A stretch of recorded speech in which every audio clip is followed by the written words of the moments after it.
১৯৪৭ সালে ভারত পাকিস্তান সৃষ্টি অথবা ১৯৭১ সালে বাংলাদেশ পাকিস্তান সৃষ্টি। যতই দিন গিয়েছে ভারতের প্রতিবেশীর সংখ্যা বৃদ্ধি পেয়েছে।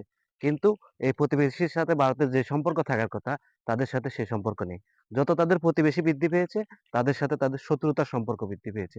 তার মূল কারণ হচ্ছে ভারতের যে পররাষ্ট্রনীতি সেটাই এদের সমস্যা হয়ে দাঁড়াইছে। তারপরে হচ্ছে যে বিষয়টা সামনে আসছে সেটা হচ্ছে ভারত যে তাদের পররাষ্ট্রনীতি ঠিক করে সেটা কিসের ভিত্তিতে ঠিক করে তারাই ভালো জানে। কিন্তু প্রত্যেকটা প্রতিবেশীর সাথে যেই বন্ধুত্বপূর্ণ সম্পর্ক থাকার কথা, ভারতের কোনো দেশের সাথে সেই বন্ধুত্বপূর্ণ সম্পর্ক নেই।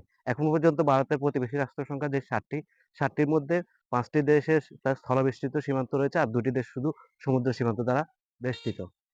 তার মধ্যে থেকে সবচাইতে ভারতের বন্ধু রাষ্ট্র ভাবা হয় বাংলাদেশকে। কিন্তু বাংলাদেশকে যে বন্ধু রাষ্ট্র ভাবার পরেও বাংলাদেশের জনগণ এবং ভারতের রাষ্ট্র দুটাই বিপরীতমুখী থাকে। ভারত তাদের বন্ধু রাষ্ট্রের যে স্ট্র্যাটেজি ঠিক করেছে সেখানে তারা শুধু একটা পরিবার কেন্দ্রিক হয়ে যাচ্ছে। মানুষের জনগণের চাহিদার ভিত্তিতে যে তাদের যে পররাষ্ট্র নীতি হওয়ার কথা তার কিছুই সেখানে পাওয়া যাচ্ছে না। যার কারণে সরকারি নীতি এবং জনগণের দুটির মধ্যে বিরাট পার্থক্য তৈরি হচ্ছে। এখন আরেকটা প্রশ্ন আসতে পারে সেটা হচ্ছে ভারতের সাথে বাংলাদেশের বন্ধুত্বপূর্ণ সম্পর্ক থেকে শত্রুতার সম্পর্ক বেশির কারণ হচ্ছে হিন্দু মুসলিম বা ধর্মের ভিত্তিতে। কিন্তু এটা যে সত্যি নয় তার একটা প্রমাণ হচ্ছে নেপাল এবং ভুটান। বাংলাদেশ যদিও মুসলিম ধর্মের লোকের সংখ্যা বেশি হয় কিন্তু নেপাল এবং ভুটান সেই দিক থেকে ভিন্ন। তারপরও তাদের সাথে কিন্তু তাদের ভালো সম্পর্ক নেই। বাংলাদেশের সাথে ভালো সম্পর্ক না থাকার কারণ হচ্ছে তারা জনগণের চাহিদার ভিত্তিতে তারা বাংলাদেশের সাথে সম্পর্ক রাখেনি। তাদের উচিত ছিল একটা দেশের সাথে সম্পর্ক রাখা। একটা বা দল বা একটা পরিবারের সাথে সম্পর্ক না করে দেশের মানুষের চাহিদার ভিত্তিতে দেশের মানুষ তাদের কাছ থেকে কি চায়, যে সহযোগিতার সম্পর্ক চায়, বাংলাদেশের মানুষ তাদের সাথে যে সহযোগিতার সম্পর্ক চায় সেটা ঠিক করা উচিত ছিল।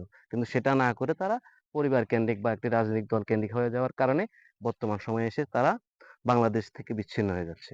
তাদের বন্ধু রাষ্ট্র থেকে তারা বাংলাদেশকে পাচ্ছে না। তারা বন্ধু রাষ্ট্র হিসেবে বাংলাদেশকে পুরোটাই পাচ্ছে না। আর ভবিষ্যতে যদি এভাবে চলতে থাকে তাহলে পুরোটাই তারা বন্ধু রাষ্ট্র হিসেবে বাংলাদেশকে আর পাবে না। শত্রু রাষ্ট্রের তালিকায় তাদের বাংলাদেশকে রাখতে হবে। ভারতের রিপাবলিক বাংলা টিভি চ্যানেল সংখ্যালঘু নির্যাতনের বিষয়ে খুবই উদ্বেগ প্রকাশ করে।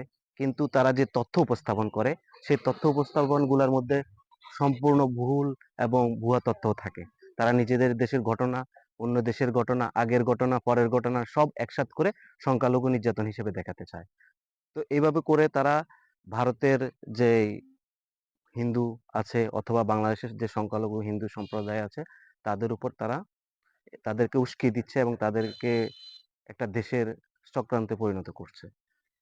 তারপরে যে হিন্দুরা যে বাংলাদেশের হিন্দুরা যে তাদের যে প্রচারণার যে ভিত্তি হয়ে যাচ্ছে সেটা একদম খুব ভয়ানকভাবে ভুল একটা তথ্য তাদের কাছে পৌঁছে যাচ্ছে।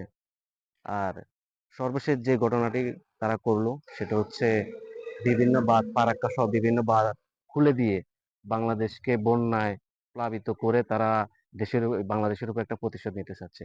এখন তাদের যদি এতই হিন্দুদের উপরে ভালোবাসা থাকে বা হিন্দুদের সাথে সম্পর্ক থাকে তাহলে যে এখন যে বাংলাদেশকে যে বন্যায় ধাবিত করলো তারা, তার মধ্যে কি হিন্দু সম্প্রদায়ের ক্ষতি হচ্ছে না? হিন্দু সম্প্রদায়ের বাড়ি, মন্দির এগুলো কি ক্ষতি হচ্ছে না? এবং তারা কোনো পূর্ব ঘোষণা ছাড়াই এই বাঁধগুলো খুলে দিয়ে বাংলাদেশকে ধাবিত করলো। যার কারণে বাংলাদেশের হিন্দু সম্প্রদায় বা মুসলিম একদম সর্বস্তরের জনগণের ক্ষতি হচ্ছে।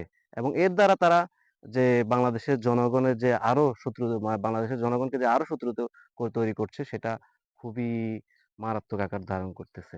এখন আমাদের উচিত হবে এবং বাংলাদেশের সংখ্যালঘু সম্প্রদায় বা হিন্দু সম্প্রদায়ের উচিত হবে তাদের এই অপপ্রচারে কান না দিয়ে তারা যে ভুল তথ্য প্রকাশ করতেছে এগুলাকে কান না দিয়ে দেশকে ভালোবাসতে হবে এবং দেশের মানুষকে ভালোবেসে এই দেশকে কিভাবে উন্নয়ন করা যায় সেটা চিন্তা করতে হবে।